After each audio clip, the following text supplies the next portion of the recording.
Dieu a des projets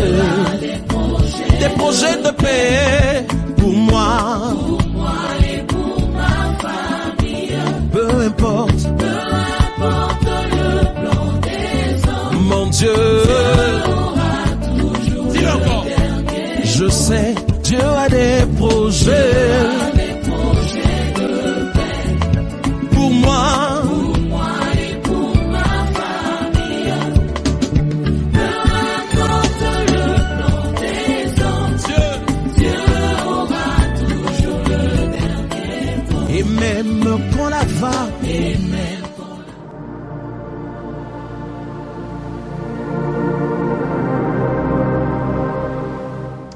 Père et Jean, mon frère, Père et Jean, ma soeur, que Dieu te bénisse encore une fois. Merci d'être avec nous ce matin pour méditer la sainte parole de notre Seigneur Jésus-Christ de Nazareth. Avant de commencer, je voudrais te souhaiter un fructueux mois d'août 2025. Que ce mois soit un mois de bénédiction pour toi, de grâce, de bonheur, sous la conduite du Saint-Esprit. Que le Saint-Esprit soit ton partenaire, soit celui qui est au devant de toi, derrière, sur tes côtés, au-dessus de toi, en dessous de toi. Que le Saint-Esprit t'enveloppe et te conduise en toutes choses, en tout temps et en tout lieu. Béni soit notre Seigneur Jésus-Christ qui nous permet de nous retrouver ce matin pour méditer sa sainte parole, comme je disais tantôt. Et cette sainte parole nous est donnée dans le livre de Saint Jean, au chapitre 2, le verset 5. Évangile de Saint Jean, chapitre 2, le verset 5, que je nous lis. Sa mère dit au serviteur, faites tout ce qu'il vous dira. Parole du Seigneur notre Dieu, nous rendons grâce à Dieu. Voici donc ce matin, frères, voici ce matin, sœurs, la parole que le Seigneur nous donne de méditer, le pain de ce jour pour nous. Jean chapitre 2, le verset 5, sa mère qui dit au serviteur, faites tout ce qu'il vous dira. Voici, frère, voici ma sœur, excusez-moi, une parole qui nous met au cœur de notre vie avec le Seigneur Jésus-Christ. Cette parole-là nous met en plein cœur de notre relation avec Jésus-Christ de Nazareth. Ma gorge est un peu rouillée ce matin, vous le constatez, mais avec la grâce de Dieu, nous allons poursuivre. Cette parole donc nous met en plein cœur de notre relation avec Jésus-Christ. Jésus veut que nous ayons, que tu aies, que j'ai, que nous ayons donc une relation personnelle avec lui. Une relation personnelle. Il ne s'agit pas de dire, tel m'a dit ceci, j'ai lu ceci, j'ai lu cela, et je sais, voilà, parce que par le témoignage des autres, que Jésus est capable de ceci. Non, il s'agit de dire que moi, j'ai vu la main de Dieu dans ma vie, je sais comment Dieu, Jésus-Christ agit, je sais comment il parle, je sais comment il vit, je sais comment il vit avec moi, je sais comment il me sort de mes différentes situations. Voilà, donc je deviens un témoin direct, oculaire, voilà, de Jésus-Christ. C'est cela, avoir ma relation personnelle avec Jésus. Je ne parle pas, je n'agis pas sur le témoignage des autres, mais j'agis, je parle sur mon propre témoignage parce que j'ai vu Jésus faire dans ma vie, parce que j'ai vu Jésus faire, dire dans ma vie, réaliser dans ma vie. Voilà.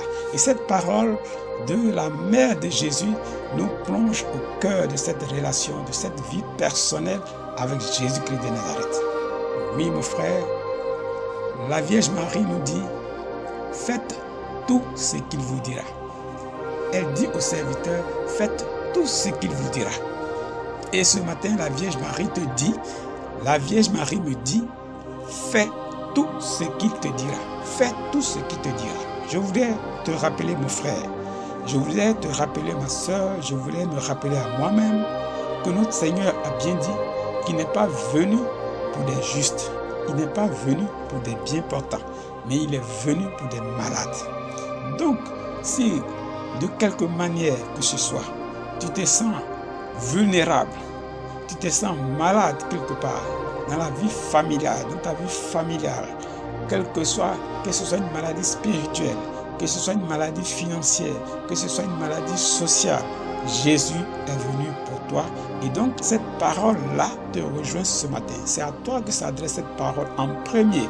Cette parole qui dit, fais tout ce qu'il te dira. Dans la situation où tu te trouves, la situation qui est la tienne, la situation de vulnérabilité, la situation de maladie spirituelle, financière, professionnelle, etc., etc., dans laquelle tu te trouves, cette parole s'adresse à toi ce matin. Fais tout ce qu'il te dira. Parce que cette parole a été dite dans un contexte précis. Nous sommes à un mariage, il n'y a plus de vin. Voilà. Ici, la maladie, la vulnérabilité, c'est ce manque de vin qui risque de faire foirer le mariage. Voilà. Et donc la Vierge Marie se lève, elle va voir son fils Jésus pour lui dire, ils n'ont plus de vin, fais quelque chose. Pour nous dire que la solution à notre famille, la solution pour notre famille, la solution pour tout ce qui se déroule, pour tout ce qui se vit, tout ce que tu vis, tout ce que je vis dans ma famille, la solution n'est nulle part ailleurs que là, entre tes mains, là auprès de toi, là avec toi, c'est Jésus-Christ de Nazareth. Ne promène pas des regards inquiets, ne va pas à gauche, ne va pas à droite. La Vierge Marie t'indique le chemin, c'est Jésus-Christ de Nazareth. Ne va pas à gauche, ne va pas à droite, ne va pas voir Non, la solution c'est Jésus-Christ. La Vierge Marie te précise cette solution. Fais tout ce qu'il te dira. Fais tout ce qu'il te dira. Dans la situation où tu te trouves, ma soeur, mon frère, Jésus-Christ parle encore aujourd'hui. Il a parlé hier, il parle aujourd'hui, demain il te parlera toujours. Voilà. Donc, fais tout ce qu'il te dit. Je disais tantôt que cette parole nous plonge au cœur de notre relation personnelle avec Jésus. Oui, elle s'adresse à toi. Comment tu vas accueillir cette parole et comment tu vas la mettre en pratique? Comment tu vas faire tout ce que Jésus va te dire de faire? Et quel sera le résultat de ce que tu vas faire, de l'accueil que tu vas faire de la parole de Jésus? Quel sera le résultat? Sœur, je ne voudrais pas être long ce matin, mais je voudrais te montrer, seulement te ramener à l'exemple des serviteurs. Les serviteurs à qui la Vierge Marie a dit, faites tout ce qu'il vous dira. Ces serviteurs-là, ils sont bien des serviteurs. On nous dit c'est des serviteurs. Et Marie, la Vierge Marie et son fils Jésus, notre Seigneur, sont des invités.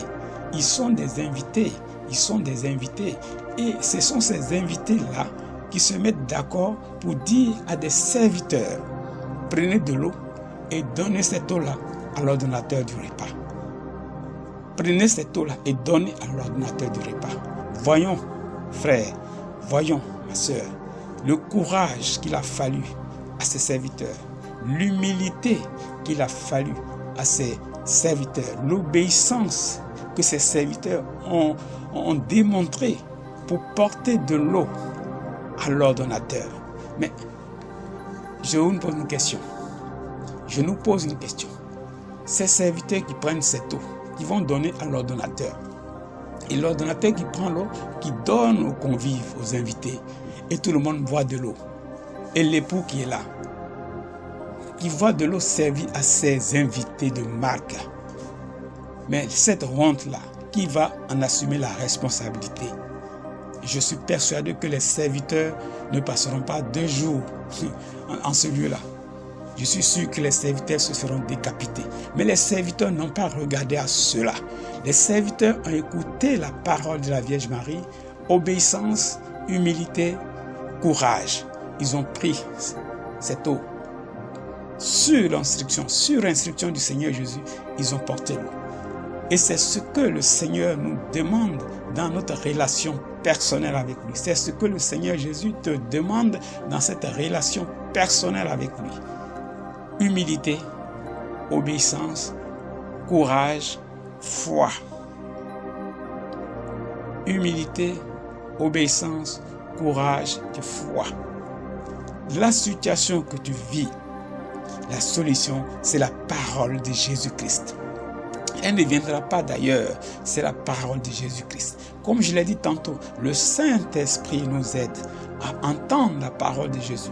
Le Saint-Esprit doit pouvoir t'aider à entendre la parole de Jésus. Il faut que tu puisses te disposer à entendre, à écouter la parole de Jésus-Christ. Que tu puisses te disposer, que le Saint-Esprit puisse t'aider à te disposer à écouter la parole de Jésus-Christ. C'est cette parole-là qui est la solution à la situation que tu traverses au sein de ta famille. Elle ne viendra pas d'ailleurs, mais de Jésus-Christ. Frère, ma soeur, voici ce que je voudrais te dire ce matin. Jésus-Christ est notre solution. Jésus-Christ est la solution. Aujourd'hui, demain et toujours. Il n'y en aura pas d'autre. Il n'y en a pas d'autre que Dieu nous ait donné. C'est une grâce, une bénédiction que Dieu nous a faite d'avoir Jésus-Christ, d'avoir sa parole avec nous. Saisis-toi de cette parole. Saisis-toi de cette parole, médite-la jour et nuit, accroche-toi à cette parole et laisse-toi conduire par cette parole pour que ta famille vive, pour que ta famille soit glorieuse, victorieuse au nom de Jésus-Christ de Nazareth. Pèse déjà mon frère, pèse déjà ma soeur. C'était ton frère Epiphane Privard de l'ONG Action Chrétienne. Nous serons à vendredi prochain si Dieu le veut. Mais d'ici là, comme toujours frère, attache-toi à la parole de Dieu. Sœur, accroche-toi à la parole de Dieu. Jour et nuit, accroche-toi à cette parole et tu verras la gloire de Dieu. Amen, amen, amen.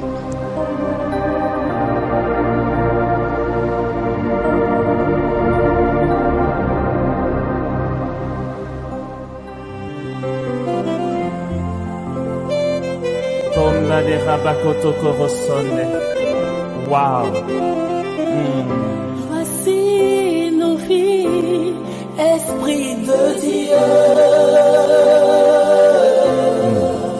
Gloire à ton nom, Seigneur. Voici nos cœurs, Esprit de Dieu.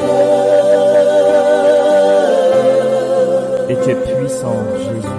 Voici nos êtres, Esprit de Dieu.